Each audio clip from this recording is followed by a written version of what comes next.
Attention these days is a form of currency.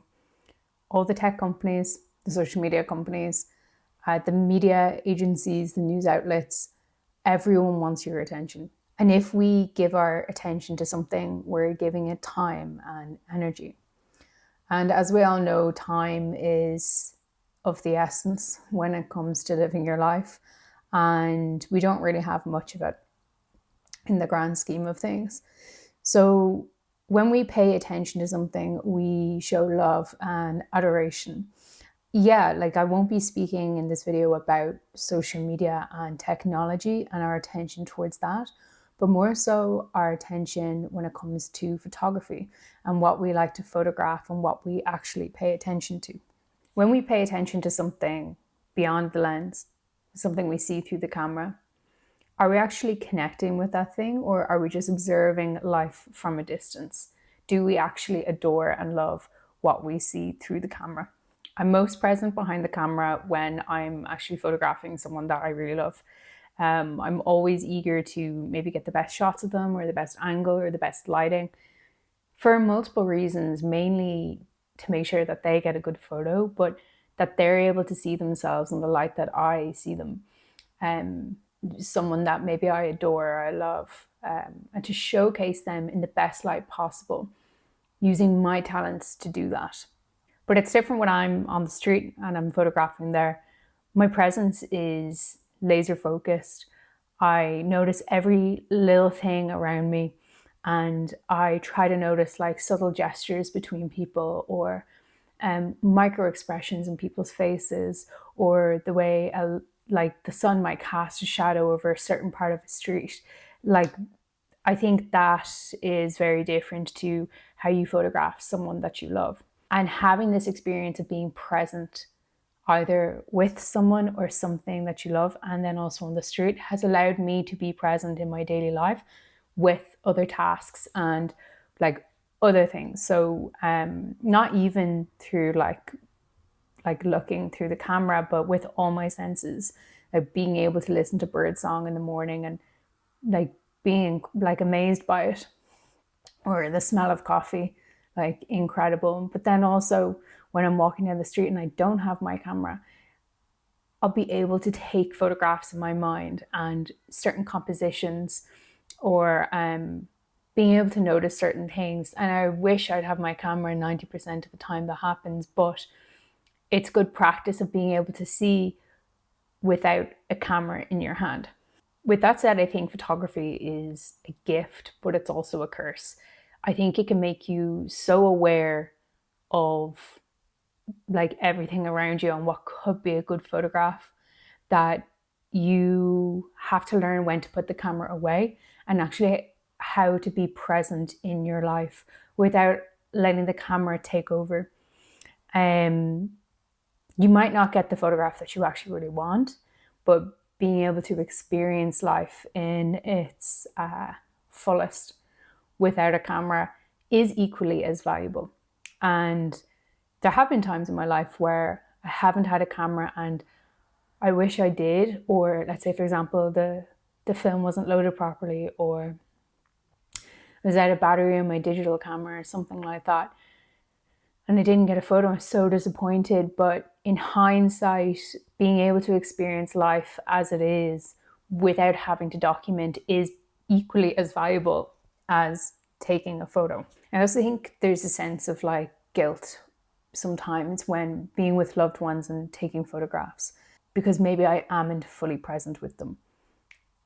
I want to connect with them by taking their photographs, but am I really connecting in my authentic self, or am I just being Ruth, the photographer, or pleasing them by taking their photograph? So there's multiple feelings that come up around this, but guilt is absolutely one of them. But it's another reason why I like to keep my setup as simple as possible. So like one body, one lens.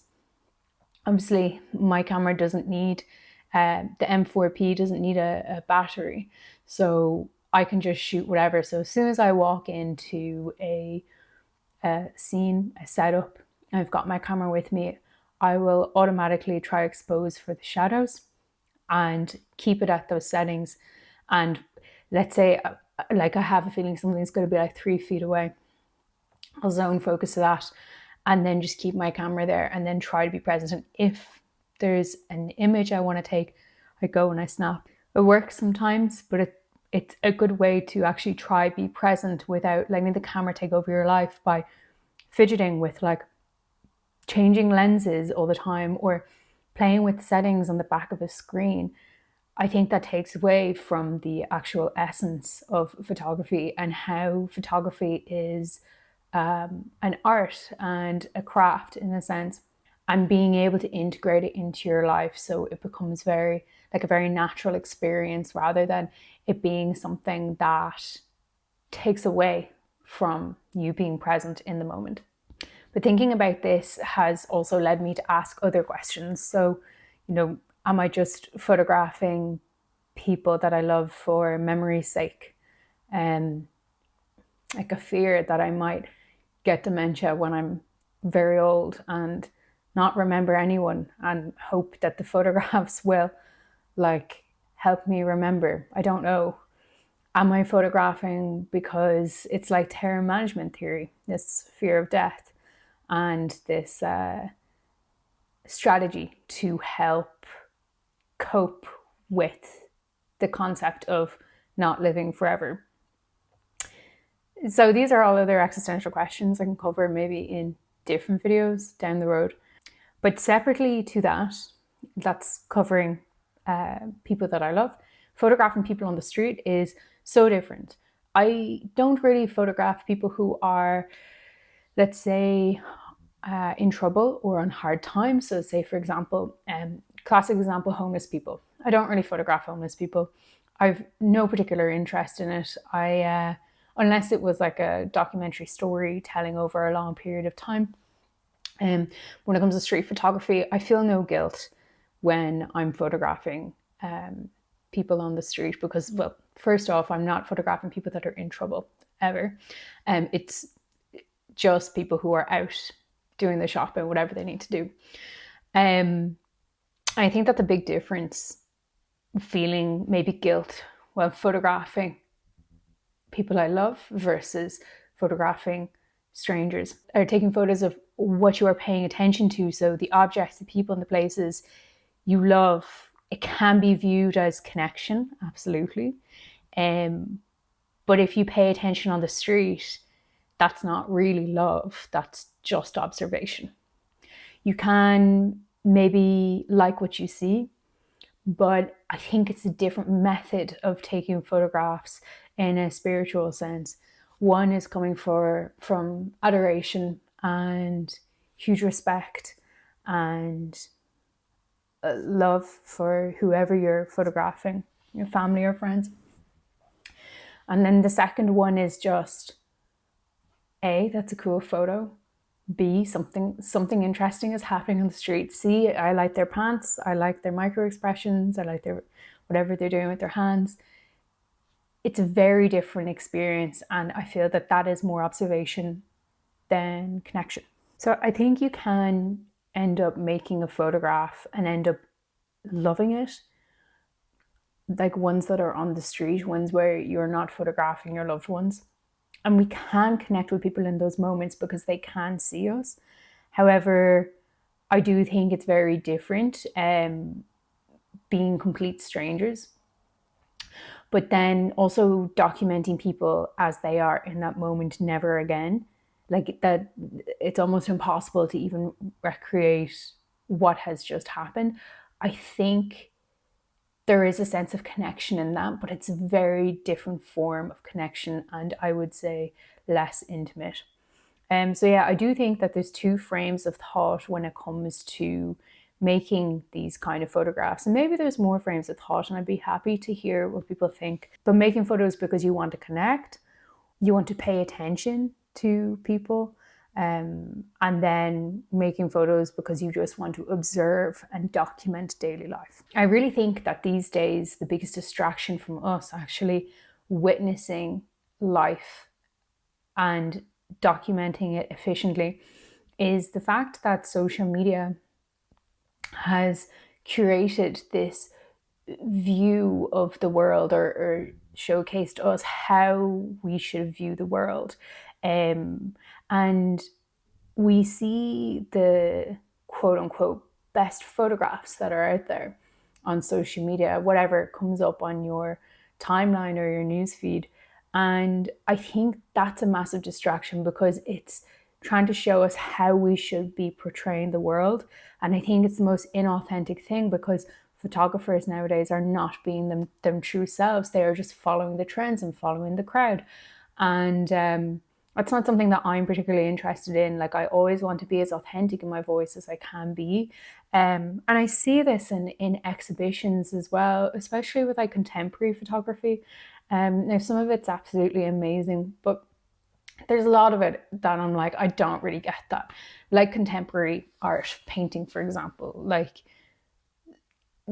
you look at it and you're kind of like, is there anything really going on there? Like, there's a lot of that, and it is all like, it's just people's opinions, of course. But I think that social media has really taken us away and distracted us away from that kind of art of seeing, of either connecting with people, like really connecting with them and really seeing them for who they are and taking their image, or like I said, the second frame of thought was observing people on the street and documenting that in an efficient way where it doesn't need to be the perfect image, but it just needs to be almost accurate, or accurate in a sense that you want it to be, if it's metaphorical or conceptual or something like that. I also think that, like, when we take a photograph, who is it really for?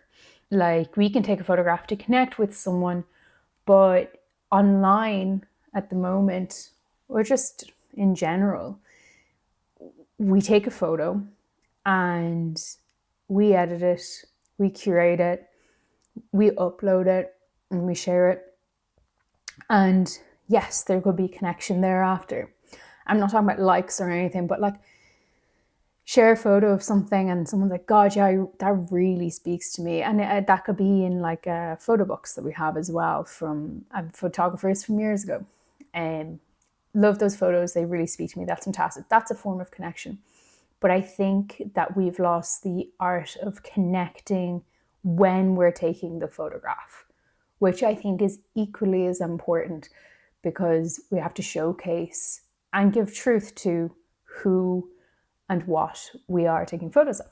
And not even that, but being able to stay within the present moment. So we can be with the people we're photographing, we can stay present, but then we can also connect. I just think it's a really valuable skill to have as a photographer. I have my headphones here, and I have an interesting quote from Simone Weil, I think her name is. I was using my headphones to try listen to the pronunciation of her name. And she says that attention is demanding selfless act of spiritual devotion, the highest form of prayer, which involves withdrawing the self to be fully present to another, an idea, or God. And I think that is really, it explains so well what I'm trying to get across, that when we pay something attention, through or pay something attention through photography, it is an act of devotion or care towards another person, or through the scene that you are photographing. So if we take the two kind of angles of thought, one for connection and being present with loved ones in photography, and then secondly with the observation and being connected to observing others in street photography and so forth.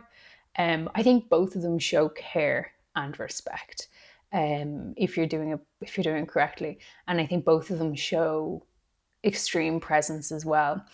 With loved ones, it's an obvious no-brainer. We can be present with them, and we can, like she says, devote ourselves to this image, but in a very intimate way. If we know people well, we can really try showcase and bring out what we see in them.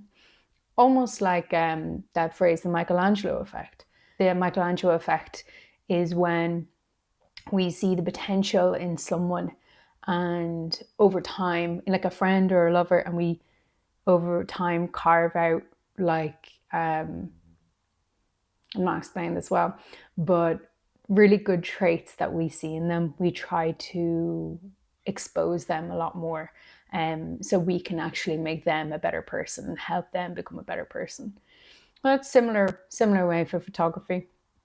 If we have a good relationship with someone, and then with the observing with the street photography, there is an element of care there. Like, you want to be able to, first of all, showcase your vision and show this is how I see the world, but you're also special enough to be a part of it.